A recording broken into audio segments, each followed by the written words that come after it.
ரீசெண்டா நானும் நரஷாவும் சேர்ந்து ரிவ்யூ பண்ண ஒரு ரெஸ்டாரண்ட் தான் தேரக்கல் புதூர்ல இருக்கிற ஹோட்டல் தாளக்குடி நீலகண்டன்.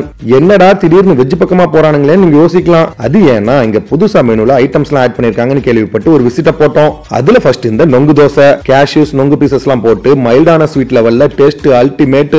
அடுத்து இந்த பீஸா தோசையை கண்டிப்பா நான் தோசைன்னே சொல்ல மாட்டேன். பேஸ் பீஸா மாதிரி டேஸ்ட் வேற மாதிரி இருந்துச்சு. இந்த பாயா இட்லி ஒரு தரமான மேட்ரு. செம்ம டேஸ்டான பாயால குட்டி குட்டி இட்லிஸை மிதக்க விட்டு டேஸ்ட பறக்க விட்டாங்க. பன்னீர் கொத்து இடியாப்போ நல்ல உதிரியா மைல்டான பிளேவர்ல டேஸ்ட் டீசெண்டா இருந்துச்சு. இந்த காஷ்மீரி நான் கண்டிப்பா ஸ்வீட் பிளேவர் பிடிக்கிறவங்களுக்கு மட்டும் தான் பிடிக்கும். Mixed fruits and strawberry sauce எல்லாம் போட்டு சாப்பிட டேஸ்ட் எனக்கு பிடிச்சிருந்துச்சு. இந்த புது மெனுவோட ஹீரோவே இந்த விருதுநகர் பரோட்டா தான். அருமையான ஒரு கிரேவில பொரிச்ச பரோட்டாவை ஊற வச்சு அதை குழு குழுன்னு எடுத்து சாப்பிட டேஸ்ட் வேற வேற லெவல் மாசா இருந்துச்சு. லாஸ்டா ஒரு கீ ரோஸ்டோட டின்னரை சிறப்பா முடிச்சிட்டோம். சரி எங்கடா நாங்க சாப்பிட்ட ஃபுட் எல்லாம் காணும்னு பார்த்தா இங்க 2 களவாணி பயலுங்க சாப்பிட்டாங்க. பட் சீரியஸ்லி கேஸ் இந்த புது டின்னர் மெனு